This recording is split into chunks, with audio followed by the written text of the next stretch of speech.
Hello అందరికీ. మీరు కూడా ఎప్పుడు టిఫిన్స్‌లోకి పల్లీ చట్నీ, టమాటో చట్నీయే చేస్తున్నారా?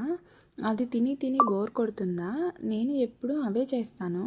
సో, అందుకే ఈసారి ఇట్లా ట్రై చేశాను. రెసిపీ మాత్రం చాలా బాగుంది. మీరు ట్రై చేయండి.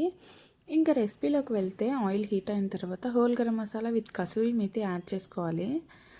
అదంతా కొంచెం వేగిన తర్వాత ఆనియన్ యాడ్ చేసుకోవాలి. ఆనియన్ కొంచెం ఎక్కువగానే వేసుకోవాలి.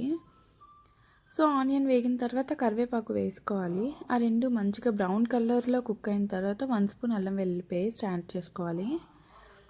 సో అది వేసి బాగా కలుపుకొని అల్లం వెల్లుల్లి పేస్ట్ పచ్చివాసన పోయే వరకు కుక్ చేసుకోవాలి. నెక్స్ట్ టమాటో యాడ్ చేయాలి.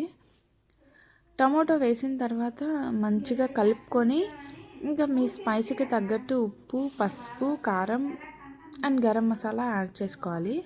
కారం కొంచెం ఎక్కువగానే వేసుకోవాలి. ఎందుకు అన్నది లాస్ట్లో చెప్తాను.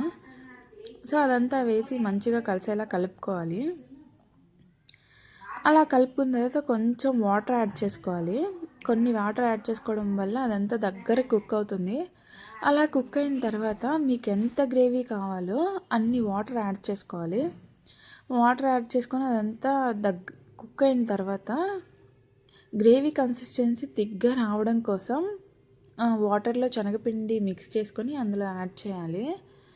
సో డైరెక్ట్గా వేస్తే ఉండలు ఉండలు వస్తుంది. ఆ విషయం అందరికీ తెలుసు, తెలియని వాళ్ళ కోసం చెప్తున్నాను. సో అది వేసిన తర్వాత అదంతా మంచిగా కుక్ అయ్యే వరకు ఉంచాలి. సో అదంతా కుక్ అయిన తర్వాత లాస్ట్లో గ్రేవీ కన్సిస్టెన్సీ సరిపోయింది అనే టైంలో, ఇంకా ఫైనల్ అయ్యే టైంలో ఫైనలీ కొత్తిమీర యాడ్ చేసుకోవాలి. నా దగ్గర లేదు, సో అందుకే నేను యాడ్ చేయలేదు. సో మీ దగ్గర ఉంటే యాడ్ చేసుకోండి, ఫ్లేవర్ ఇంకా బాగుంటుంది. సో అంతే రెసిపీ. దోశలోకి ట్రై చేయండి, చాలా బాగుంది.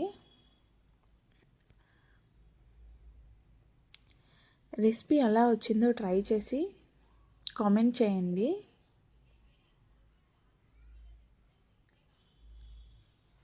Bye guys.